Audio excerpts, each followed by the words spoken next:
सो dragon ball super की मांगा ultra वस्तु दी गॉड किलर के लास्ट एपिसोड में आपने देखा कैसे फाइट के एंड में वेजिटो रॉयल गार्ड जी से हार जाता है और कैसे जी वेजिटो की टाइम रिंग्स को इरेज कर देता है और हमें इंट्रोड्यूस करवाया जाता है 5 स्ट्रॉन्गेस्ट का एक और मेंबर जो कि होता है 4th of the 5 strongest Makoto ultra Vegito जो कि वहाँ खड़ा होता है और अभी तक इस दुख में होता है कि उसकी टाइम रिंग्स गार्ड ने इरेज कर दी और वो जेनो के गार्ड से हार गया और मिस्टीरियसली वो अभी तक जिंदा है।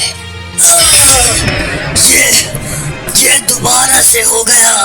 मैं एक बार फिर से हार गया, वो भी इतनी आसानी से। और अब तो मेरा ड्रम कार्ड जिसकी हेल्प से मेरे पास एक चांस था जेनो को हराने का, मेरी टाइम रिंग्स वो भी अब जा चुकी हैं। मैं अब उन सबको कभी वापस नहीं ला पाऊंगा। एज दुखी गॉड किलर के पीछे हम उसकी इरेज हुई फैमिली को देख सकते हैं। एज वेजिटो अपने उस एंगर को अपनी रेस में बदल के पावर अप करता है और अपनी पूरी पावर को अनलीश करने लगता है। अपनी फैमिली को खोने का दुख, अपनी टाइम रिंग्स चले जाने का दुख और सब कुछ खो देने का दुख बहुत ज्यादा होता है। वेजिटो की बढ़ती पावर से पूरा प्लेनेट शेक करने लगता है जिससे वो एंजल्स और गॉड ऑफ डिस्ट्रक्शन म्यूल भी घबरा जाते हैं। मगर उसमें से वो एंजल कमेंट करता है कि क्या हम ये एनर्जी बैरियर में प्रोटेक्ट रहेंगे। अगर तुम बेवकूफ सोच रहे हो कि तुम्हारा गिलास हाउस तुम्हें बचा पाएगा तो तुम बिल्कुल गलत हो। मुझे गुस्सा आ रहा है और वो गुस्सा किसी पे तो उतरेगा। तो तुम में से कौन फर्स्ट है? नहीं। और तभी वो तीनों एंजल और गॉड ऑफ डिस्ट्रक्शन वेजिटो की ये बात सुन के और भी डर जाते हैं और तभी उनका एनर्जी बैरियर वहां से गायब हो जाता है जिससे उन्हें भी कोई आइडिया नहीं होता कि यहाँ क्या हो रहा है और इस चीज से उनकी हालत और भी ज्यादा खराब हो जाती है। एज वो एंजल्स और डिस्ट्रॉयर पैनिक करने लगते हैं मगर कोई और रास्ता नहीं देखते हुए वो तीनों फाइटिंग स्टाइल लेने लगते हैं ताकि वो वेजिटो से फाइट कर सके। एंजल कैंपारी बोलता है कि मैं यकीन नहीं कर सकता कि फादर हमें ऐसे छोड़ेंगे और गॉड किलर बस खत्म ही होने वाला था। हो सकता है उसकी पावर इतनी डाउन हो गई हो कि हम उसे हरा सके। हो सकता है यही रीजन है जिसपे दूसरा एंजल एवामो अपने ब्रदर की बात से एग्री करता है बट म्यूल बस चुप होता है और उनकी बात सुन रहा होता है और बड़ी स्पीड के साथ वो दोनों एंजल्स गॉड किलर की तरफ रश कर देते हैं। मगर वो इतने नाइव होते हैं कि उन्हें खुद नहीं पता कि वो अपनी डेथ की तरफ ही रश कर रहे हैं। मगर लास्ट सेकंड पे वेजिटो उनके बीच में से निकल जाता है और उन दोनों एंजल को कोई आइडिया नहीं होता कि आखिर यहाँ हो क्या रहा है और बस वो लोग हैरान रह जाते हैं। और तभी वो दोनों एंजल्स एक जगह पे जम जाते हैं बिकॉज एक शार्प चीज उनकी नेक के अराउंड आ जाती है। वो दोनों एंजल्स छोटे बच्चों की तरह जमीन पे गिर जाते हैं और दोनों ही अनकॉन्शियस हो जाते हैं और वेजिटो अभी भी अपनी जगह पे ही बस खड़ा होता है। और अब तुम्हारी एनर्जी मेरी है। और क्विकली वो काफी टाइम बाद सेल्टेल बाहर निकालता है जो कि उसे डॉक्टर जेरो ने दी थी जो बिल्कुल ग्रीन कलर की है और वेजिटो के हैंड में इम्प्लांट हुई भी है और इंस्टेंटली वेजिटो अपनी टेल को एंजल एवामो की बॉडी पे स्टेप कर देता है और एंजल एवामो इस वक्त भी अनकॉन्शियस होता है। 1 बाय 1 वेजिटो दोनों की एनर्जी को एब्जॉर्ब कर लेता है जिससे उन दोनों की बॉडी एक पेपर बैग बन जाती है जैसे कि एक स्किन फ्लैप्स हो। वेजिटो जिसने अभी अभी उन दोनों एंजल्स की एनर्जी को एब्जॉर्ब किया होता है वो एक अनसेटिस्फाइंग लुक के साथ बोलता है वेल, ये अंडरवेलमिंग था। क्या अब कोई पॉइंट बचा है तुम्हारी एनर्जी अब्सॉर्ब करने के लिए म्यूल? नहीं नहीं, मुझसे दूर रहो। और ये कहते हुए म्यूल वहाँ से एक डरपोक की तरह भागने लगता है और उसकी हालत सच में खराब होती है और भागते हुए वो ग्रैंड प्रीस्ट से हेल्प मांगता है कि प्रीस्ट मुझे बचा ले। बट भागते हुए उसे इतना भी आइडिया नहीं होता कि वो कहाँ जा रहा है, बिकॉज वो किसी चीज से टकरा के जमीन पे गिर जाता है और जमीन पे गिरते हुए भी वो बोल रहा होता है कि मुझे यहाँ से निकलना होगा जल्दी। बट भागते हुए उसे कोई आइडिया नहीं होता कि वो कहाँ पर जा रहा है, बिकॉज वो एक चीज से टकरा के गिर जाता है। मगर वो गिरते हुए भी यही बोल रहा होता है कि मुझे यहाँ से निकलना होगा जल्दी। हाँ, मगर जब म्यूल उस जगह देखता है जिस चीज से वो टकराया होता है, वो काफी हैरान हो जाता है। इट्स बिकॉज उसके सामने होता है वेजिटो, जो कि एक ट्रू गॉड की तरह म्यूल को देख रहा होता है और उससे बोलता है, मैंने भले उस कमीने गार्ड को भागने का मौका दिया था, मगर तुम बेवकूफ हो जो ये सोच रहे हो कि मैं तुम्हें यहाँ से जाने दूंगा। अब जल्दी करो और मेरे साथ एक हो जाओ। तुम्हारे साथ एक हो जाऊं? नहीं प्लीज मुझे जाने दो। और म्यूल वेजिटो से अपनी लाइफ के लिए बैक करने लगता है, एक मॉर्टल से जिसे वो किसी टाइम पे डिसरिगार्ड करता था। मगर वेजिटो, जिसे ये देखकर मजा आता है, जो थोड़ी देर पहले गुस्से में था, अब उसे फन फील होने लगता है और वो एक स्माइल के साथ इस पूरे मोमेंट को एंजॉय करते हुए बोलता है, तो मैं जाने दूं म्यूल? मुझे बताओ आखिर मैं ऐसा क्यों करूंगा? फाइनल गॉड ऑफ डिस्ट्रक्शन को ऐसे ही छोड़ दूंगा, वो भी यहाँ तक आके मेरा फन तो बस अभी शुरू हुआ है। मगर म्यूल वेजिटो से बोलता है, मेरा यकीन करो, अगर मैं तुम्हें बोलूं कि मैं फाइनल गॉड ऑफ डिस्ट्रक्शन नहीं हूँ। और अपने लास्ट मोमेंट पे म्यूल कुछ बहुत ही स्ट्रेंज चीज रिवील करता है। वेजिटो म्यूल की बात सुन के शॉक हो जाता है और वो म्यूल से फाइनल डिस्ट्रॉयर के बारे में पूछता है। Final destroyer? मुझे झूठ मत बोलो, आखिर अब तुम क्या बकवास कर रहे हो? नहीं, ये कोई बकवास नहीं है, यहाँ सच में एक फाइनल डिस्ट्रॉयर है जिसे तुमने मिस कर दिया। तुम्हें ये बात पता होगी मगर तुम भूल गए होगे। मैं तुम्हें उसके पास ले जाऊंगा, तुम्हें बस इतना करना होगा कि तुम मगर इससे पहले म्यूल कुछ और बोल पाता, एक बहुत ही ब्रूटल फैशन वे में वेजिटो म्यूल के फेस पे एक बहुत जोरदार किक लैंड करता है, जैसे म्यूल कोई फुटबॉल हो। और जब हम बाद में उस किक का इम्पैक्ट देखते हैं तो हमें पता चलता है वो बहुत ही ब्रूटल होता है, बिकॉज म्यूल के दांत टूट जाते हैं और उसके मुंह से ब्लड लीक होने लगता है। मगर वेजिटो वही नहीं रुकता, वो एंड में अपना फाइनल फिनिशर मूव यूज करता है, जो कि होता है हाकाई। और उस हाकाई से म्यूल इरेज होना शुरू हो जाता है, बिकॉज वो अटैक डायरेक्ट म्यूल की ही तरफ आ रहा होता है और म्यूल ही उससे फर्स्ट अफेक्ट होता है।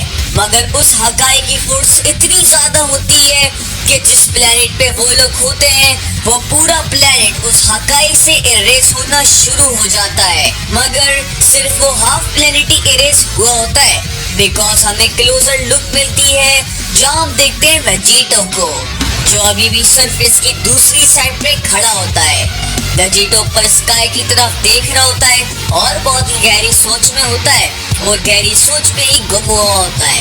और तभी वो सोचता है, हर चीज ऐसा लग रही है जैसे कि उसका कोई एंड ही नहीं हो रहा है। वो ज्यादा मुझे मरने भी नहीं दे रहा। सेम टाइम एक और डिस्ट्रॉयर? कौन? कहाँ? मेरे पास अब एक ही रास्ता है। और वेजिटो फौरन से अपना स्टाफ समन कर लेता है ताकि वे अपने छोटे बड़ी को ऑर्डर दे सके। स्टाफ, मुझे so called final God of destruction के पास ले चलो। जस्ट लाइक उस फाइनल डिस्ट्रॉयर की एग्जिस्टेंस को कंफर्म करते हुए स्टाफ वेजिटो को उस जगह पे ले जाता है बट सून हमें सीन आता है हमारे फ्रेंड जिरिन का, जो इस वक्त भी मेडिटेट कर रहा होता है, जैसे शायद उसे नहीं पता कि वहाँ कोई शख्स आया है। कितना इंटरेस्टिंग फेलो है। उसके सामने उसकी डेथ है, मगर वो अभी भी काम है। या तो वो एक्सट्रीमली ओवर कॉन्फिडेंट है, या फिर वो एक बहुत बड़ा बेवकूफ है। मगर सून जिरिन अपनी आईज ओपन कर लेता है और बोलता है, तो जैसा कि सन गोकू ने कहा था, एक मेंबर 5 स्ट्रॉन्गेस्ट की टीम का जो कि मेरे लिए आया है, वो भी किस लिए? क्योंकि मैंने बेलमोट को मारा है। तो तुम्हें पता है कि मैं यहाँ क्यों आया हूँ? क्योंकि मोस्टली मेरे विक्टिम मासूम और नाइव होते हैं, जिन्हें नहीं पता होता कि उन्होंने ऐसा कौन सा कार्डिनल सिन किया है। ये अच्छी बात है कि तुमने अपना फेट एक्सेप्ट कर लिया है, राइट ट्रूपर। मगर जिरिन, जिसकी आईज इस वक्त क्लोज होती हैं, वो एक कामली वॉइस के साथ बोलता है, मुझे उस फेट का नहीं पता जो तुम्हारे माइंड में है, मगर बैटल शुरू करने से पहले मुझे बताओ, तुमने मुझे सेकंड गॉड किलर से रेफर किया था, क्या तुम्हें फर्स्ट गॉड किलर के पीछे नहीं जाना चाहिए? मैं कंफर्म करता हूँ उसकी लिस्ट काफी लंबी होगी, कार्डिनल सिंस की।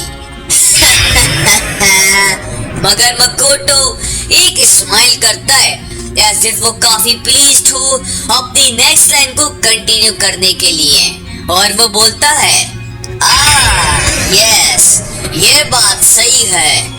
कोई डाउट नहीं कि यूनिवर्स 7 के फेम्ड वेजिटो ने बहुत गॉड्स और एंजल्स को स्ले किया है, जितना तुमने कभी किया भी नहीं होगा, और मेरे ख्याल से सोचा भी नहीं होगा कभी ऐसा करने का। और मैं उसको मारने के लिए ही अपॉइंट होना चाहता था, मगर अनफॉर्चुनेटली ऐसा लगता है कि हमारा ओल्ड फ्रेंड पहले ही मर चुका है। जिरिन इंस्टेंटली ये बात सुन के घबरा जाता है। क्या सन गोकू मर चुका है? यस जिरिन, बस तुम ही वो गॉड किलर हो जो अब यहाँ रह गए, क्योंकि कुछ देर पहले ग्रैंड ज़ेनो ने अपने गॉड को वेजिटो को खत्म करने के लिए भेजा था, और उस बैटल में सिर्फ एक ही सरवाइव किया होगा, क्योंकि उन गार्ड्स की पावर बहुत ही ज्यादा खतरनाक है, जो कि मैं अच्छे से जानता हूँ। मगर जिरिन को ये बात सुन के और भी गुस्सा आने लगता है। जिरिन की बॉडी बल्क अप होने लगती है और वो पावर अप करना शुरू करता है। सन गोकू, तुम बेवकूफ, मैंने तुम्हें कहा था वहाँ से चले जाने को। मगर मकोटो अपनी स्वॉर्ड को ग्रैब कर लेता है, जैसे वो जिरिन से फाइट करने के लिए रेडी हो गॉड किलर। सन गोकू, तभी एक स्पीड के साथ मूव होते हुए मकोटो अपनी कटाना को एयर में स्विंग करके एक अटैक जिरिन की तरफ लॉन्च करता है, और वो अटैक काफी तेजी से जिरिन की तरफ बढ़ रहा होता है, मगर जिरिन एक स्टैचू की तरह वहाँ बस खड़ा रहता है, और अचानक वो अटैक डायरेक्ट जिरिन के फेस पे जाके ब्लास्ट होता है।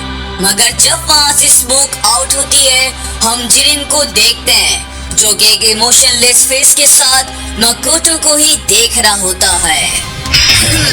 और हम देखते हैं जिरिन के राइट साइड से वो डेमोनिक हॉर्न बाहर आ जाता है, और जिरिन अपनी अल्ट्रा इंस्टिंक्ट एक्टिवेट कर लेता है, और मकोटो से बोलता है कि हम फाइट शुरू करेंगे और तुम मुझे सन गोकू के किलर के पास लेके जाओगे। एक हॉर्न, डीमन हॉर्न। मैंने सुना था वेजिटो के पास भी हॉर्न्स थे, मगर अब तुम भी? अनबिलीवेबल। तो जैसा यामोशी ने कहा था कि ये हॉर्न्स फर्स्ट टाइम है कि मॉर्टल एक डीमन में चेंज हो रहा है। और मकोटो एक स्पीड के साथ मूव होते हुए जिरिन की तरफ रश करता है ताकि वो जिरिन को मार सके, मगर जिरिन उसकी फिस्ट को ग्रैब कर लेता है, जिससे मकोटो भी थोड़ा हैरान होता है। और तभी जिरिन मकोटो के आर्म्स को एयर में स्विंग करने लगता है, जैसे कि उसने हिट के साथ किया था टूर्नामेंट ऑफ पावर में। अगर ये पावर है 5 स्ट्रॉन्गेस्ट की, तो मुझे पक्का है मैं सन गोकू के किलर्स को हैंडल कर लूंगा। क्या? और तभी जिरिन अपनी टेक्निक और स्ट्रेंथ से मकोटो को एक ही टॉर्नेडो की तरह घुमाने लगता है। और जब जिरिन मकोटो पे अटैक करने का ट्राई करता है तो मकोटो वहां से गायब हो जाता है और इंस्टेंट स्पीड के साथ मूव होते हुए मकोटो जिरिन के पीछे रीअपेयर होता है। मगर इस बार भी मकोटो जिरिन पे अटैक नहीं कर पाता, बिकॉज अपनी अल्ट्रा स्टिंग एक्टिवेट होने से जिरिन मकोटो के अटैक को इजीली डॉज कर देता है। मगर मकोटो के वर्ड्स को टोटली शैटर्ड करते हुए वो उसे पंच बैक करता है और जिरिन ऐसा करता भी है। वो बराज ऑफ अटैक्स मकोटो पे लैंड करता है, जिन्हें मकोटो बड़ी मुश्किल से ब्लॉक कर रहा होता है। मगर जब जिरिन एक फाइनल टाइम हिट लैंड करता है तो मकोटो वहां से गायब हो जाता है। मगर जिरिन के पीछे एक बार फिर से रीअपेयर होते हुए मकोटो एक हैंड स्लैश से जिरिन पे अटैक करने के लिए रेडी होता है। बट अनलाइक मकोटो, जिरिन का अटैक डायरेक्ट उसके फेस पे लैंड होता है, जो कि काफी ब्रूटल लग रहा होता है। मगर फोर्थ काफी क्विक होता है, बिकॉज उसकी बॉडी अटैक लगने के बाद डिसअपेयर होना शुरू हो जाती है। और मकोटो जिरिन के पीछे रीअपेयर होता है और उसे पकड़ लेता है। मगर जिरिन बहुत खतरनाक पावर अप करता है, जिससे मकोटो दूर उड़ने लगता है। और जिरिन की रेज की पावर इतनी ज्यादा खतरनाक होती है कि मकोटो अपनी ग्रिप को नहीं रख पाता और जिरिन एक बहुत ही ज्यादा ब्रूटल हिट मकोटो पे लैंड करता है, जिससे मकोटो की हालत बहुत ज्यादा खराब हो जाती है। और हम देखते हैं जिरिन अटैक करने के बाद दूसरी साइड पे लैंड होता है और उसके पीछे मकोटो की बॉडी क्रैश होती है। जिरिन वहां से जाने लगता है, ये कहते हुए कि मैं सन गोकू के किलर्स को खुद ढूंढ लूंगा, स्टैंड डाउन वॉरियर।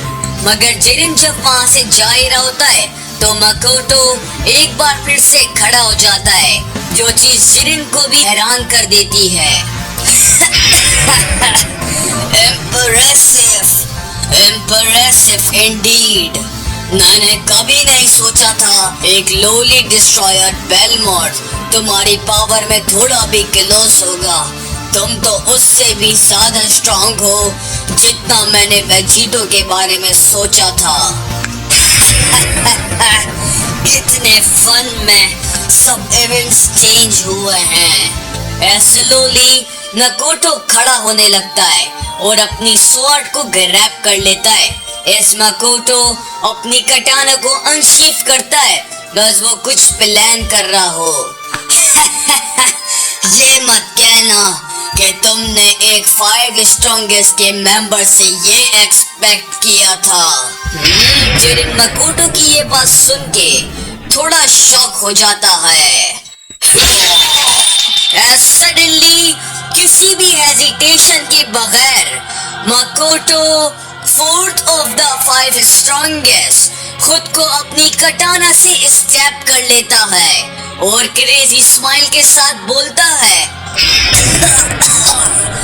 इसे एक ऑनर की तरह कंसीडर करो, क्योंकि ये है वो पावर जो किसी डीमन ने नहीं देखी। एक अल्टीमेट पावर, एक एंजल की अल्टीमेट पावर, वो एंजल जिसने अपनी बैक टर्न कर ली थी गॉड्स पे। As unbelievably, मकोटो अपनी बॉडी से उस कैटाना को बाहर निकाल लेता है, जिससे और भी ज्यादा ब्लड लीक होने लगता है। मैं तुम्हारा वेलकम करता हूँ, क्योंकि तुम्हारी लाइफ एंड होने वाली है। हाँ, मगर जिरिन मकोटो के एक्शन से काफी टेंशन में आ जाता है और मकोटो से पूछता है कि आखिर वो क्या कर रहा है, जिसपे मकोटो, जिसके माउथ से ब्लड लीक हो रहा होता है, वो जिरिन को रिप्लाई करता है, मैं तुम्हें ऑनर कर रहा हूँ जिरिन। वो पावर जो कि मैंने ग्रैंड प्रीस्ट की टीचिंग से सीखी है, वो पावर जो मैं एक दिन यूज करूंगा उन कमीने गार्ड्स को मारने के लिए। तो सच में माफ करना, क्योंकि वेजिटो को अवेंज करने वाले तुम नहीं होगे, क्योंकि वो शख्स मैं होऊंगा जिसे उसके किलर से स्कोर सेटल करना है। That's unbelievably, मकोटो के राइट साइड से एक एंजल विंग बाहर निकलता है, जैसे बिल्कुल रॉयल गार्ड जी के पास से निकला था, मगर इस बार कुछ तो डिफरेंट होता है, बिकॉज वो विंग ब्लड में होता है। दोबारा से वापस आके काफी अच्छा लग रहा है। My own version of Seraphim form। मुझे दिखाओ कि तुम्हें ब्लड एंजल के वर्दी हो या नहीं। एंड मकोटो बहुत ही तेजी के साथ जिरिन की तरफ रश करता है। मगर जिरिन एकदम शॉक हो जाता है, बिकॉज उसे यकीन नहीं आ रहा होता कि आखिर यहाँ हो क्या रहा है, और मकोटो गॉड किलर की दूसरी साइड पे लैंड होता है। जिरिन के राइट हैंड से ब्लड लीक होने लगता है। उस स्पीड को जिरिन भी डिटेक्ट नहीं कर पाया होता, जो कि फोर्थ स्ट्रॉन्गेस्ट ने अभी दिखाई होती है। और तभी एक बार फिर से मकोटो जिरिन के क्लोजली मूव होता है, और जिरिन इस बार भी कुछ नहीं कर पा रहा होता। मगर तभी हमें पता चलता है कि सब स्लैशेस कितने ज्यादा मैग्निफिकेंट होते हैं। जिरिन की बॉडी वहां से सही से खड़ा भी नहीं हो पाता है, बिकॉज ब्लड जमीन पे गिरने लगता है।